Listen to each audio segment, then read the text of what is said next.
The Curse Beneath the Ash Trees. Chapter 1. The Traveler in the Fog. The town of Blackthorn didn't open its arms to strangers. Elias Kane felt this truth the moment he stepped off the rusted bus, its engine coughing as it vanished into the fog. A dilapidated wooden sign, barely legible under a shroud of mist, read, "Welcome to Blackthorn," though it seemed more a warning than an invitation. A biting wind swept through the valley, carrying the heavy scent of damp earth, decayed leaves, and something older. Something that lingered in the air like a forgotten promise. Elias adjusted his worn leather coat, its collar fraying at the edges, and tugged his old suitcase behind him. The wheels rattled against the uneven gravel, a grating sound that echoed in the stillness, reminding him of the memories he'd packed away but could never bury. Elias was no stranger to grim places. 20 years as a detective in the city had hardened him to dark alleys, whispered threats, and the masks people wore to hide their lies. He'd seen the worst of humanity, blood on pavement, eyes hollow with fear. But Blackthorn was different. Nestled in a cold, shadowed valley and encircled by ancient ash trees, the town felt alive, its pulse hidden in the fog that clung to the ground. As he walked the dirt road toward the town's heart, low wooden houses emerged from the mist, their windows like unblinking eyes. The air pressed against his chest, heavy with an invisible weight, as if the town itself were testing his resolve. He stopped at a small cafe, its creaking sign proclaiming Hazel's Diner in faded red letters. The door groaned as he entered, revealing a dim interior bathed in sickly yellow light. Polished wooden tables, scarred by decades of use, stood sparsely occupied by locals who clutched chipped coffee mugs. Their eyes flicked to Elias, brief guarded glances, before returning to their drinks or murmured conversations. He chose a shadowed corner booth where the light barely reached and ordered a black coffee, no sugar, no cream. The waitress, a middle-aged woman with silver hair tied in a tight bun, set the mug down with a faint tremor in her hands. "You're not from here," she said, her voice caught between curiosity and caution. Her name tag read Edith, and her eyes lingered on Elias, searching for intent. "Here for work," Elias replied, his tone low and measured. "Elias Kane, detective?" Edith's eyebrow arched, but she didn't press. "Just be careful," she said, her voice dropping to a near whisper. "Blackthorn's no place for strangers to wander after dark." She turned away, but as she reached the counter, Elias caught a faint mutter, words too soft to discern. Perhaps a prayer, perhaps a warning. Her words clung to him as he sipped the bitter coffee, its warmth doing little to ease the chill that had settled in his bones. He'd been hired by Margaret Harrow, a grieving mother whose teenage son, Jacob, had vanished 3 days ago. Her letter, scrawled in trembling handwriting, had been brief but raw. "My son went into the ash forest and didn't come back. The police here do nothing. Please find him." Elias had replied with no promises. Missing persons cases in isolated towns rarely ended in reunions. Yet something in Margaret's desperation had stirred him, echoing the hollow ache he'd felt a decade ago, standing over his wife Laura's body in a rain-soaked city alley. That case, like a wound that never healed, remained unsolved. Blackthorn, he thought, might offer answers, or at least a purpose to keep him moving forward. As he left the diner, the fog thickened, curling around his boots like ghostly fingers. The town seemed to watch him, its silence louder than any sound.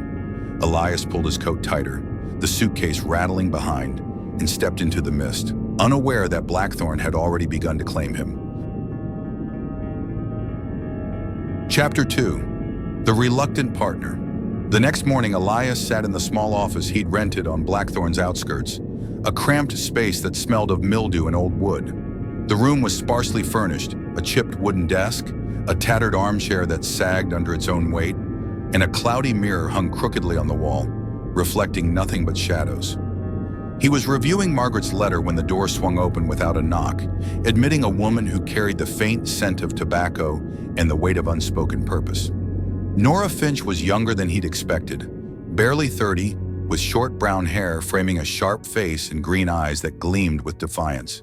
She wore a worn leather jacket and carried a thick notebook, its pages bristling with loose papers and sticky notes. Without invitation, she dropped into the armchair, her half-smile daring him to object. "I hear you're a detective," she said, her voice confident but edged with something raw. "I'm Nora Finch. I want in on your case." Elias set his coffee down, studying her. "I don't need an assistant," he said, his tone flat, "and I don't recall posting a help wanted sign." "Not an assistant," Nora countered, leaning forward. "A partner. I was an investigative journalist in the city. Digging up truths is my trade. I know how to find answers, and I know Blackthorn better than you ever will. Plus, I have my own stake in this." Elias leaned back, his chair creaking. "What stake?" Nora's smile faltered, her fingers tightening on the notebook. "My sister Clara disappeared here 10 years ago. She was 17. The police called it a runaway case. But Clara wasn't like that. She loved this town, even its shadows. I know she didn't leave willingly, and I think Jacob Harrow's disappearance is tied to hers." Elias held her gaze, searching for cracks in her resolve. He saw none, only a fire that reminded him of his younger self, back when he believed he could save everyone. That fire had led him to dark places, and he saw the same danger in Nora, a relentless drive that could consume her. Yet there was something else, a flicker of vulnerability that made him trust her, not because she was honest, but because her obsession mirrored his own. "Fine," he said after a long pause. "You're in, but I set the rules. No solo moves, no secrets, and if I say we stop, we stop. Understood?" Nora nodded, but her smile suggested she'd bend those rules when it suited her. "Deal. But tell me, detective, why are you here? A city man like you doesn't just wander into Blackthorn for a missing kid." Elias took a slow sip of coffee, letting the bitter taste mask the unease her question stirred. "Work," he said curtly, his tone a wall she couldn't breach.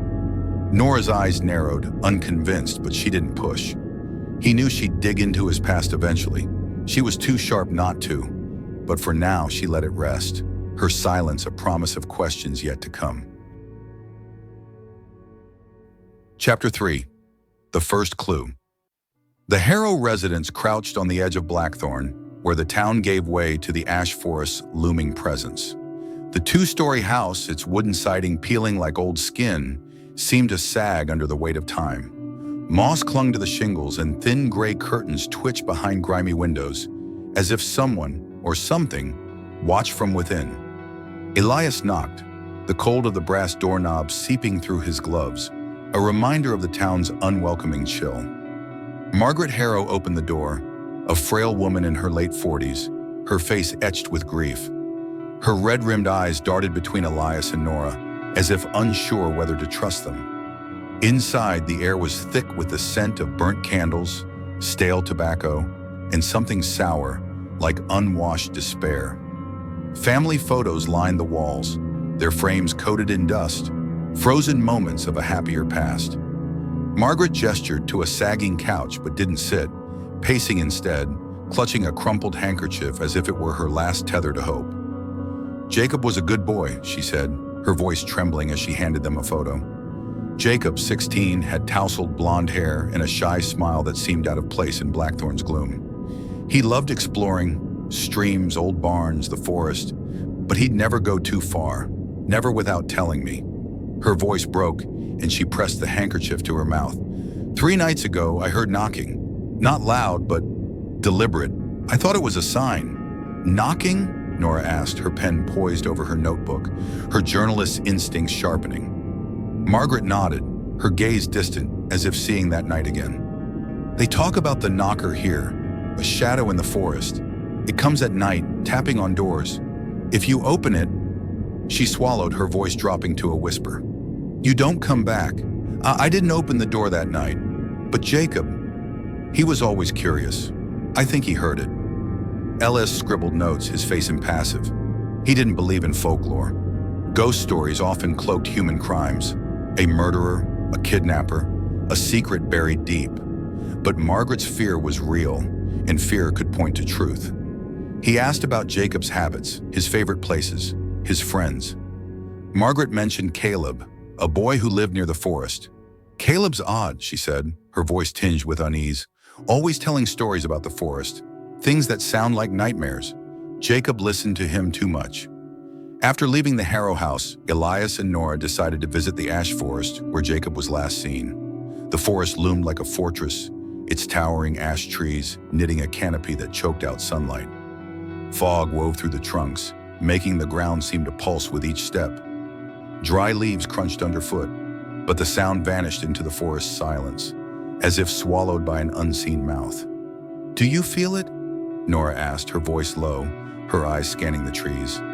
"Like we're not alone." Elias nodded, his hand resting on the dagger in his coat pocket. He'd felt it since entering Blackthorn, a presence not human, but watchful. They pressed deeper, the air growing colder, heavier, until Nora stopped, pointing to a tree. Carved into its bark was a symbol, a circle pierced by 3 diagonal slashes, like a wounded eye. The carving was fresh, sap glistening like blood. Elias touched the bark, the cold seeping into his fingers. Someone did this recently, deliberately. He scanned the surroundings, but the fog hid any signs of life. They continued, the forest's silence growing oppressive. No birds sang, no wind stirred. Nora paused often, photographing details. A snapped twig, a stone out of place, a patch of disturbed earth.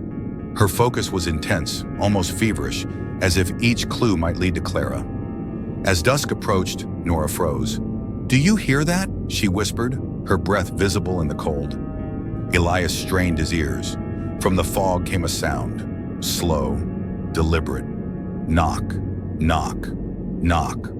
Like a fist on wood, sharp and clear, cutting through the silence. It wasn't loud, but it carried an unnatural weight, as if demanding attention. They stood still, the fog curling around them like a noose. The knocking stopped, but before Elias could speak, a shadow moved between the trees. Tall, thin, impossibly fluid, as if it glided rather than walked. It was gone in an instant, leaving only the echo of its presence. "Let's go," Elias said, his voice firm despite the chill down his spine. "We'll come back with daylight." Nora nodded, but her eyes lingered on the darkness, as if drawn to its secrets. As they retraced their steps, the forest seemed to tighten around them, reluctant to let them leave. Chapter 4. The first night. Back in his rented room, a damp, narrow space above a shuttered butcher shop, Elias couldn't sleep. The single bulb cast harsh shadows across the desk, where his notes lay scattered. The tree symbol, Margaret's story, the knocking. The leather-bound book they hadn't yet examined sat untouched, its presence like a weight in the room. He sipped cold coffee, trying to banish the image of the figure in the forest. But other memories surfaced. Laura, her lifeless eyes staring up from a concrete alley. Rain mixing with blood. 10 years and her killer remained a ghost. Blackthorn was supposed to be his redemption, but it felt more like a descent. Then it came. Knock, knock, knock. The sound jolted him, coming from the door. His heart pounded, but he forced himself to stand, gripping the dagger. He flung the door open, expecting something. Nothing. The hallway was empty, reeking of mildew and old paint. He stepped back, but as he closed the door, he noticed a slip of paper on the floor, slid under the gap. In jagged, hurried handwriting, it read, "Don't go into the forest." Elias stared at the note, his pulse quickening. Anonymous warnings were common in his line of work, cowards' threats or misdirection. But in Blackthorn, the words carried a different weight. He folded the paper, tucking it into his pocket, and returned to the desk. As he sat, his eyes caught the cloudy mirror on the wall. He'd avoided it, hating the reflection of his own tired face. Graying hair, deep lines, a man worn by failure. But now the mirror showed something else. A massive black door, standing alone in darkness, its surface etched with symbols like those on the tree. He blinked and the vision vanished, leaving only his own reflection, pale and shaken. Exhaustion, he told himself, sleepless nights playing tricks. But as he lay down, the knocking echoed in his mind, steady, patient, as if it knew he'd answer eventually. Chapter 5. Jacob's Friend. The next morning, Elias and Nora visited Caleb, Jacob's friend, at his ramshackle cabin on the town's edge. The cabin was surrounded by towering stacks of firewood and a tangled garden of weeds and wildflowers, as if nature were reclaiming the land. When they knocked, a lanky teenager with messy black hair and shadowed eyes cracked the door open, his expression wary. "Who are you?" Caleb asked, his voice sharp, like someone expecting trouble. "Detectives looking for Jacob Harrow," Elias said, keeping his tone calm. "We heard you're his friend." Caleb hesitated, glancing over his shoulder as if checking for eavesdroppers. Finally, he opened the door wider, letting them in. The cabin's interior was cluttered but warm, a small fire crackling in a stone hearth. Drawings covered the walls, charcoal sketches of the forest, shadowy figures and symbols like the one on the tree. Some were crude, others disturbingly detailed, as if drawn in a trance. "Jacob loved the forest," Caleb said, slumping into a worn chair. "He said it had secrets, stories no one else believed. He wanted to find them." "What kind of secrets?" Nora asked, her voice edged with urgency, her notebook already open. Caleb's eyes flicked to the floor, his hands twisting together. "Old stories. The knocker. People who vanished. Jacob thought he could figure it out, why they disappeared." Elias watched Caleb closely, noting the boy's nervous tics, the way his fingers drummed, the quick glances toward a corner of the room. He was hiding something, but fear held it back. "Did Jacob do anything strange before he vanished?" Elias asked. Caleb faltered, his voice barely audible. "He found a book in the forest. It had weird symbols, old writing. He showed it to me, said it was important. I told him to get rid of it, that it wasn't safe, but he wouldn't listen." "Where's the book?" Nora pressed, leaning forward. "I don't know," Caleb said quickly, but his eyes betrayed him, darting to a wooden box in the corner, its lid scratched and splintered. Elias stood, moving to the box before Caleb could react. The boy started to rise, but Elias's sharp glance stopped him. Inside the box, beneath a pile of old rags, was a leather-bound book, its cover etched with the same /circle symbol. Elias lifted it carefully, feeling an odd weight, as if it resisted being held. He opened it, revealing yellowed pages filled with text in an unrecognizable script, interspersed with drawings of a massive black door, its edges jagged like teeth. "What is this?" Nora asked, peering over his shoulder, her voice tense. "I don't know," Elias said, closing the book, "but it's our first real clue." Caleb watched them, his face pale. "You shouldn't have that," he whispered. "It's not just a book, it's part of the forest." Elias met his gaze, seeing not just fear, but a flicker of guilt. Caleb knew more, but pushing now would only shut him down. They left the cabin, the book tucked under Elias's arm, its weight a constant reminder that they'd stepped deeper into Blackthorn's shadows. Chapter 6. The Silent Town. As Elias and Nora walked back to town, Blackthorn's atmosphere shifted. The townsfolk, already distant, grew openly hostile. At Hazel's diner, where Elias stopped for coffee, the locals' glances weren't just cautious but accusatory, their whispers halting when he entered. Edith, the waitress, served him with a tight-lipped frown, avoiding his eyes. On the main street, an elderly man in a tattered coat blocked their path, his face creased with anger. "Keep your noses out of what doesn't concern you," he growled, his voice low but venomous. "The forest doesn't forgive meddlers." Elias kept his tone even. "We're just trying to find Jacob Harrow." "Jacob went too far," the man spat. "Like the others before him. You will too if you don't stop." Nora opened her mouth to retort, but Elias touched her arm, shaking his head. They moved on, the man's words echoing like a curse. Back at the office, Elias opened the book, its pages seeming to hum under his touch. The strange text was unreadable, but the drawings of the black door, of shadowed figures circling it, stirred a deep unease. The more he looked, the more he felt watched, as if the book held eyes of its own. That night, Nora stayed late, poring over the book, while Elias returned to his room. As he lay in the dark, the knocking came again. Knock, knock, knock. Slow, deliberate, from the door. He didn't move, gripping the dagger under his pillow, willing the sound to stop. It did, but as he closed his eyes, he saw the black door in his dreams, towering, its symbols pulsing like veins. A cold voice whispered from the other side, "Open the door." He woke with a start, sweat soaking his shirt, the room silent but heavy with the echo of that voice. Chapter 7. The Book That Shouldn't Be Opened. The small office felt smaller that morning, the air thick with the scent of stale coffee and the weight of their discovery. The leather-bound book lay open on the desk, its symbols glinting under the desk lamp's feeble light. Elias sat across from Nora, his eyes tracing the slashed circle motif on the cover, identical to the carving on the ash tree. The book seemed to pulse, not with sound but with presence, as if it resented their scrutiny. Nora turned the pages carefully, her journalist's precision at odds with the tremor in her hands.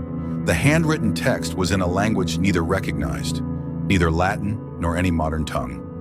Drawings broke the script, the black door, shadowy figures in hooded robes, and symbols that seemed to shift when viewed too long. "This isn't just a book," Nora said, her voice low. "It's a record, maybe a guide." Elias nodded, his coffee untouched, its surface reflecting the dim light. He didn't believe in curses, but the book unsettled him, like a predator lying in wait. "Caleb said Jacob found it in the forest," he said. "Either someone lost it, or they wanted it found." Nora paused at a page showing a circle of symbols around a faceless figure, its limbs unnaturally long. Below, in faded red ink, was a single English sentence: "The knocker demands a sacrifice.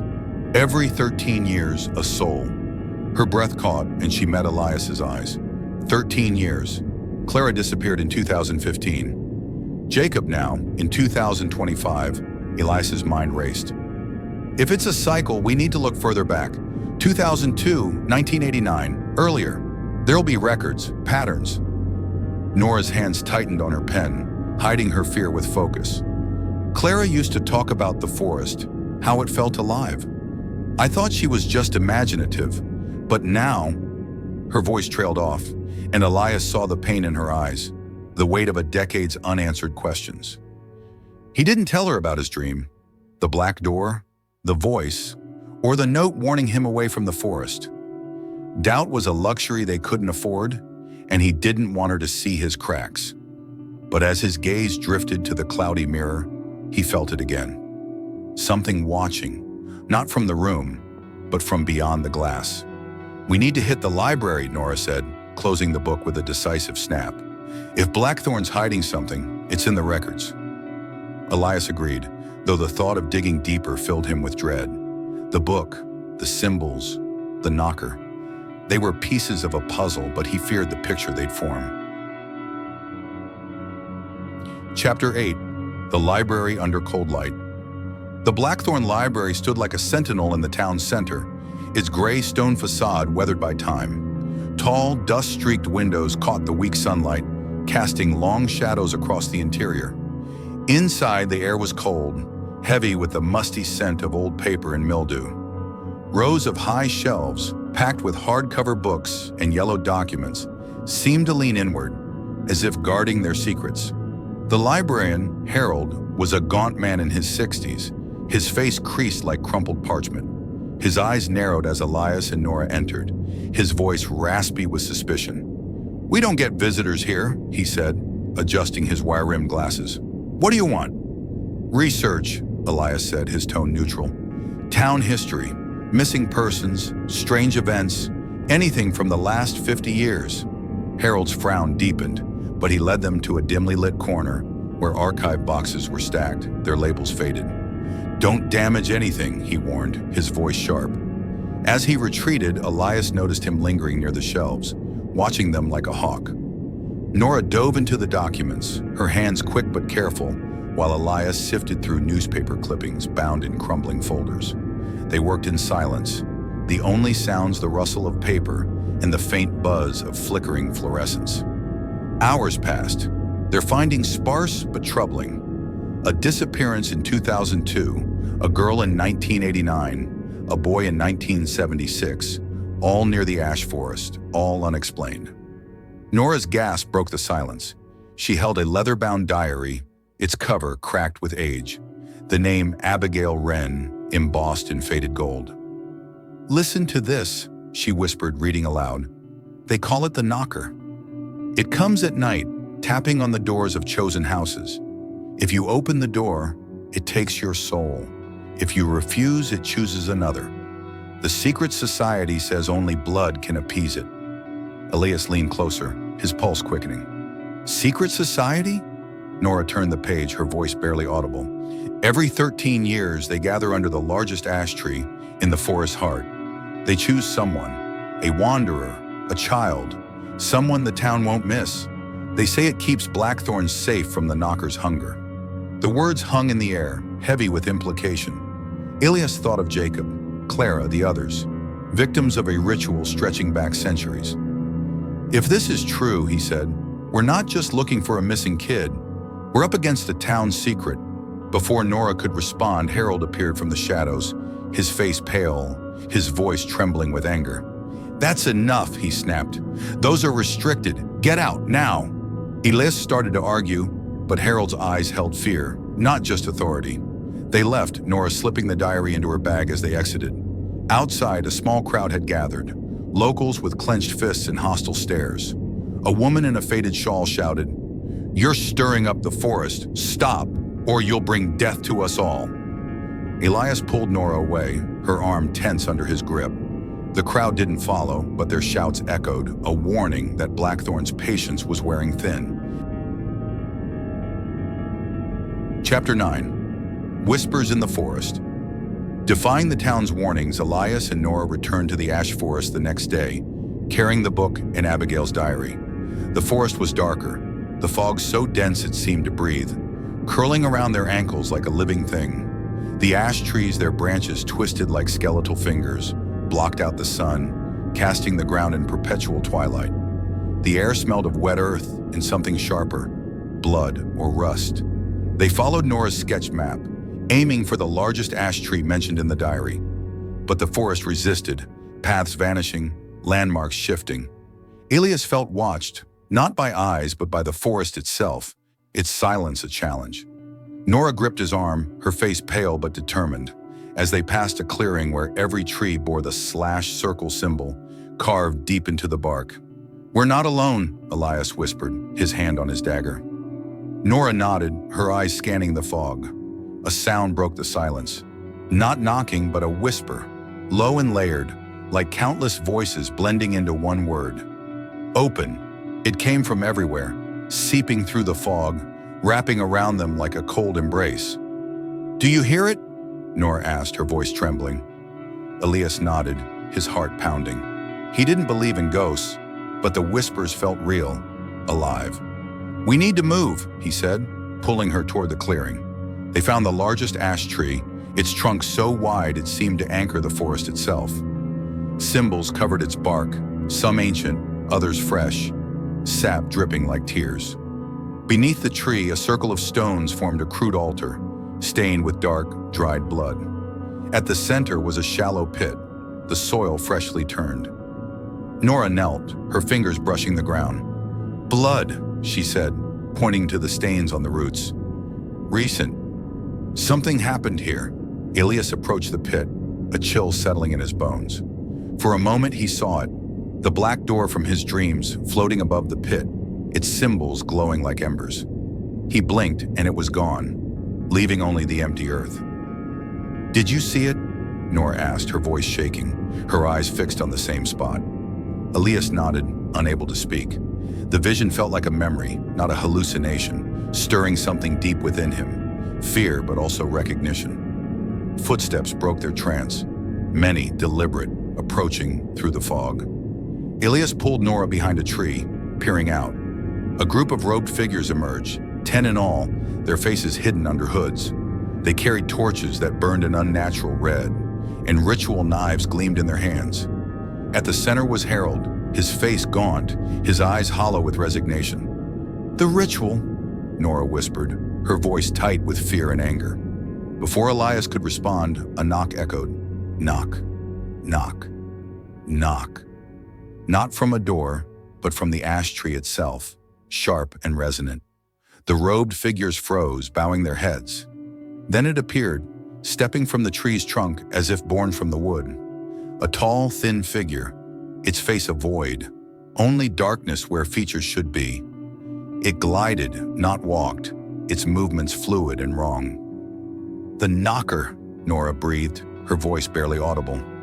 Elias gripped her arm, signaling silence. His mind raced. Logic screamed it was impossible, but his eyes couldn't deny it. They couldn't fight this thing. Not now.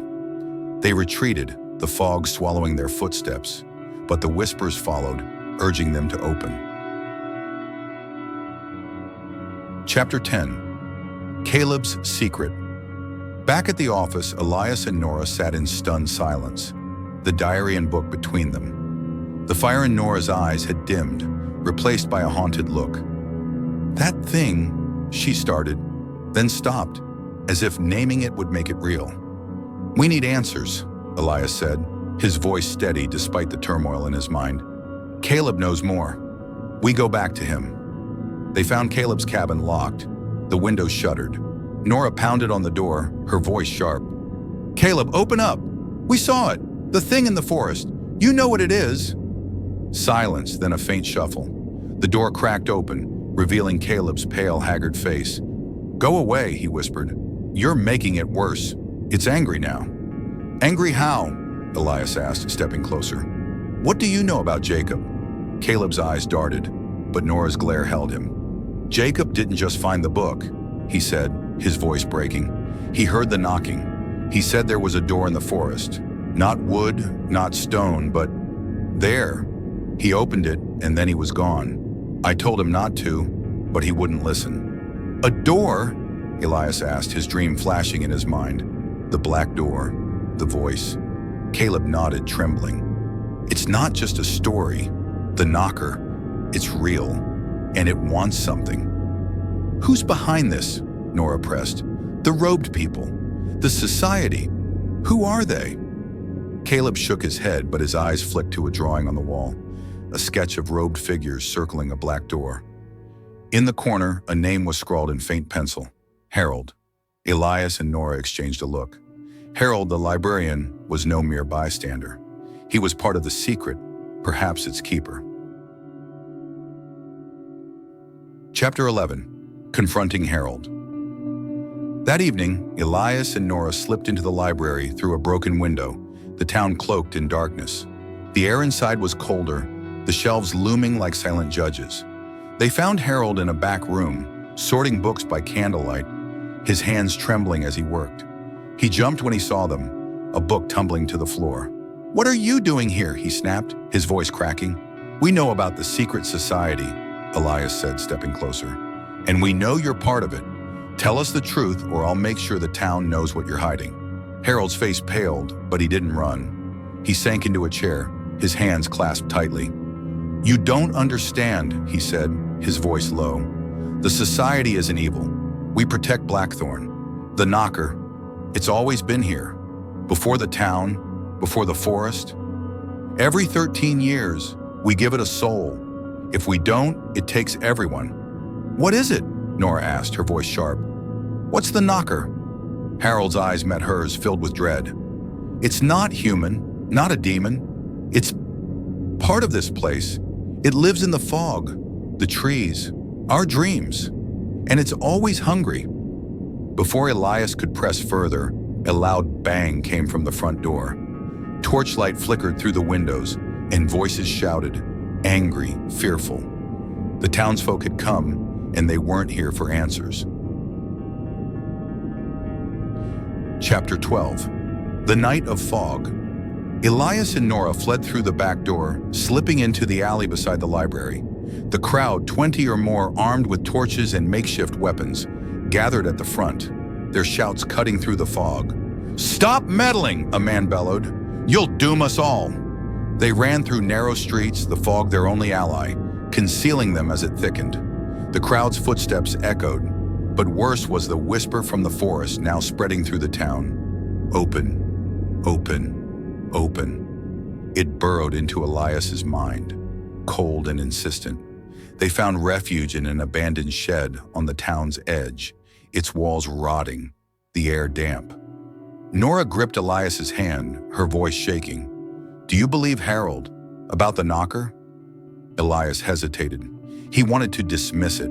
Superstition, collective delusion. But the figure in the forest, the whispers, the door in his dreams, they defied reason. "I don't know," he said, "but we can't stop now." Nora nodded, her eyes reflecting his own fear. "Clara," she whispered, "I think she saw the door. I think she opened it." Elias peered through a crack in the shed's door, the fog churning like a restless sea. In it, he saw the tall, thin figure, standing motionless on the road, its faceless gaze fixed on him. He blinked and it was gone, but the knocking resumed in his mind, patient, inevitable. Chapter 13. The Path into Darkness. The fog enveloped Blackthorn like a living entity, seeping into every corner, blurring the line between reality and nightmare. Elias and Nora remained in the shed, their breath visible in the cold. The whispers, "Open, open, open," lingering like a stain. The mob had dispersed, but the town's hostility clung to the air, a warning they couldn't ignore. Elias opened Abigail's diary, the flashlight illuminating a passage he'd missed. The ritual takes place under the largest ash tree, when the full moon hangs high. They open the door, not of wood or stone, but with blood and will. But if the door is destroyed, the knocker will no longer be bound.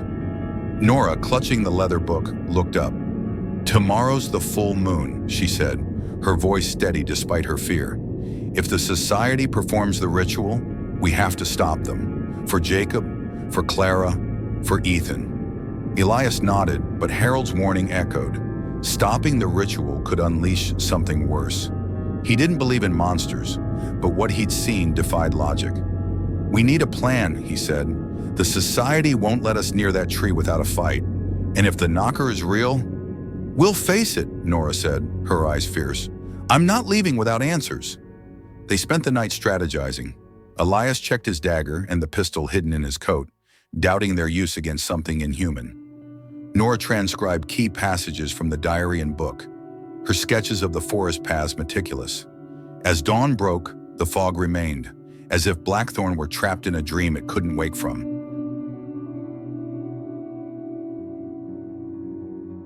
Chapter 14. The Forest's Invitation. That afternoon, Elias and Nora ventured back into the ash forest, the book and diary in their packs. The air was denser, each step a defiance of the forest's will. The ash trees, their branches interwoven like a cage, cast the ground in shadow. The smell of damp earth mingled with a metallic tang, like blood long spilled. Nora's map guided them, but the forest fought back. Paths twisted, trees shifted, landmarks vanished. Elias felt watched, the hairs on his neck rising with each step. Nora's grip on his arm tightened as they passed a clearing where every tree bore the slashed circle symbol, the carvings seeming to pulse in the dim light. "We're being led," Elias whispered, his hand on his dagger. Nora nodded, but a sound interrupted, a low hiss like wind through a deep cave, emanating from the largest ash tree ahead. It loomed in a clearing, its trunk ancient and vast, symbols carved across its bark like scars. Beneath it, a circle of stones formed an altar, stained with blood. At the center, a shallow pit, the soil disturbed. Elias approached the pit, a chill gripping him. For a moment, he saw the black door, floating, its symbols glowing like fire. He blinked and it vanished, leaving only earth. "Did you see it?" Nora asked, her face pale. Elias nodded, the vision searing his mind. It felt like a call, not a warning. Footsteps approached, many deliberate. Elias pulled Nora behind a tree. Through the fog, 10 robed figures emerged, their torches burning red, their knives gleaming. Harold stood at the center, his face etched with despair. "The ritual," Nora whispered, her voice trembling. A knock rang out. "Knock, knock, knock," from the ash tree itself, sharp and commanding.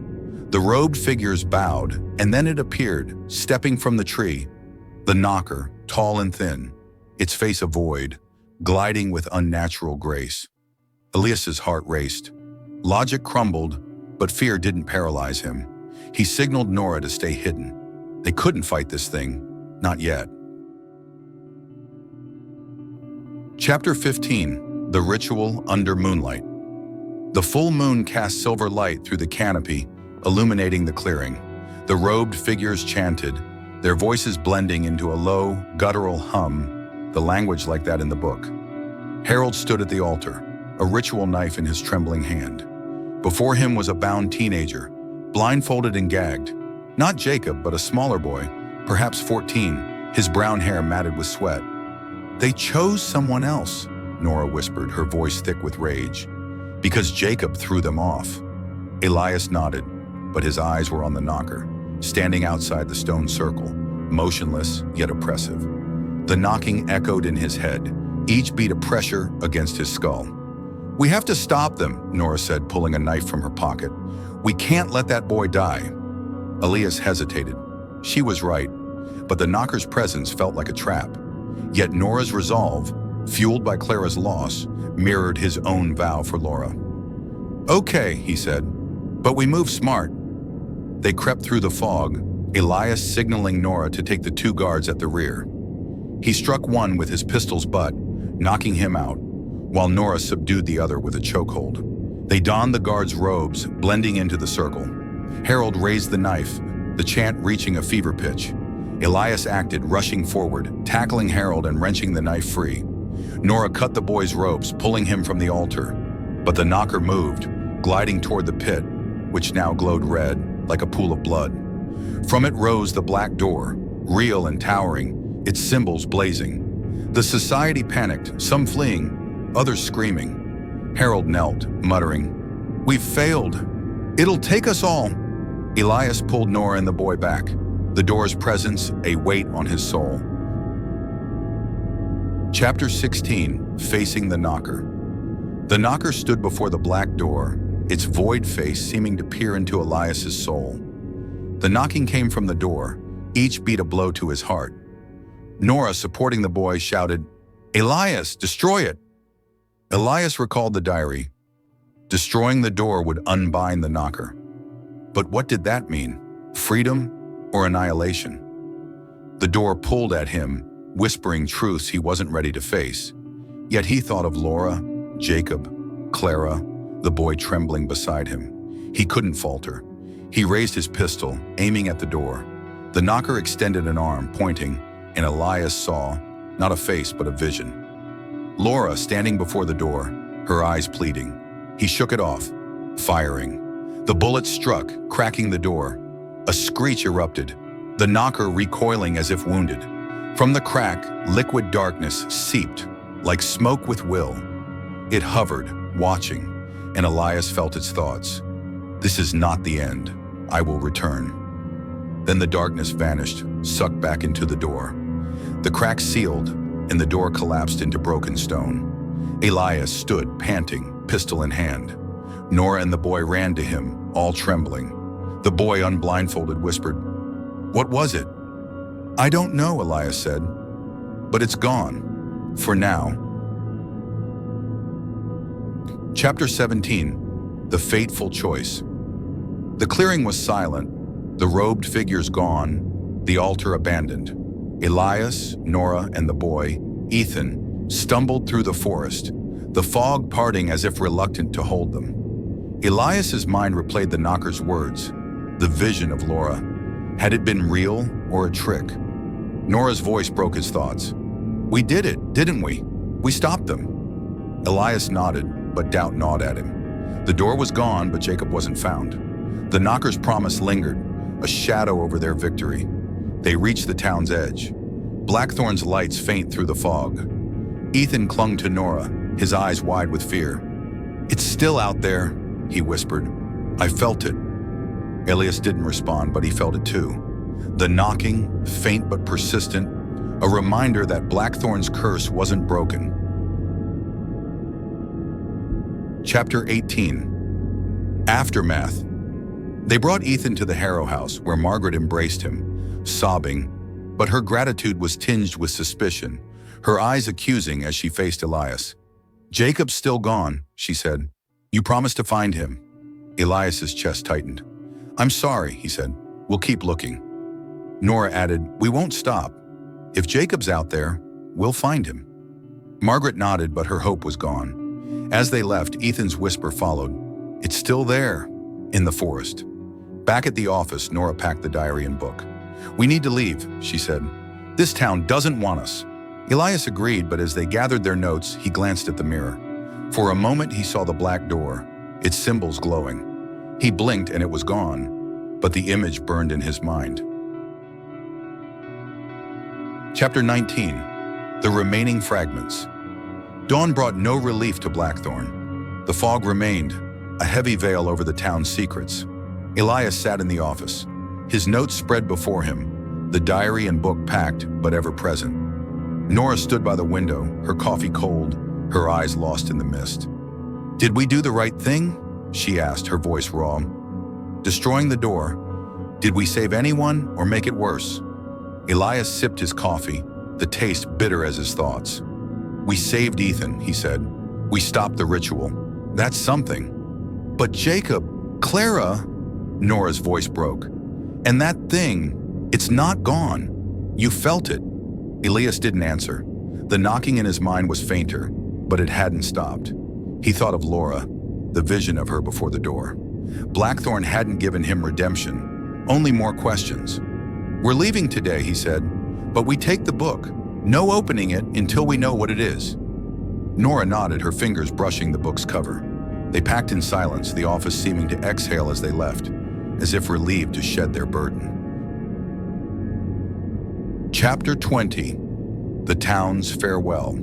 As they walked to the Harrow house to say goodbye, Blackthorn's silence grew heavier.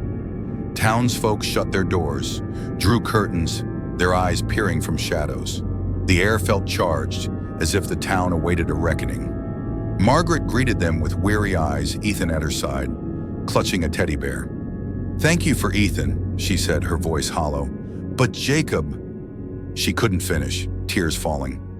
Elias felt the weight of his failure. "I'll come back if there's a lead," he said, knowing it was a weak promise. Nora's voice was firm.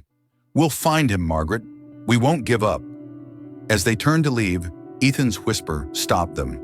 "It's still there, in the forest." His eyes were wide, as if he saw something they couldn't. Elias knelt before him. "What do you mean?" Ethan hugged the bear tighter, silent, his fear a wall they couldn't breach. Chapter 21. The Road Out of Blackthorn. Elias's truck rattled as they left Blackthorn, the gravel road crunching under tires. The fog clung to the windshield, reluctant to release them. Elias drove, his mind on Jacob, Clara, the knocker's promise. Nora sat beside him, the book on her lap, her silence heavy with doubt. "You think we did the right thing?" she asked again, softer now. "We did what we could," Elias said, his voice flat. "But it's not over." Nora looked out the window, the ash forest fading into the mist. "Clara saw the door," she whispered. "I know it." Elias gripped the wheel, saying nothing. As they passed the "Welcome to Blackthorn" sign, a cold breeze swept through the truck, though the windows were shut. In the rear-view mirror, he saw the knocker, tall, faceless, standing in the road. He blinked and it was gone, only fog remaining. "You okay?" Nora asked, sensing his tension. "Fine," he lied, his throat dry. The knocking persisted, a faint pulse in his mind. Chapter 22. The Final Knock Hours. Later, they stopped at a gas station, the air sharp with oil and metal. Nora returned from the store, her face pale, holding a newspaper. "Look," she said, pointing to an article. "Teen missing near Ash Forest. A 15-year-old girl vanished 2 days ago, near a forest not far from Blackthorn." "It's starting again," Nora whispered, her voice breaking. "We destroyed the door, but it didn't stop." Elias stared at the paper, the road ahead bright but cold. Ethan's words echoed. "It's still there." The book lay in the back seat, silent but heavy, a reminder that Blackthorn's curse followed them. They drove on, the fog lifting to reveal a clear sky. But in Elias's mind, the knocking continued, slow, patient, eternal. Somewhere in the ash forest, a black door waited, its symbols glowing, ready to open once more.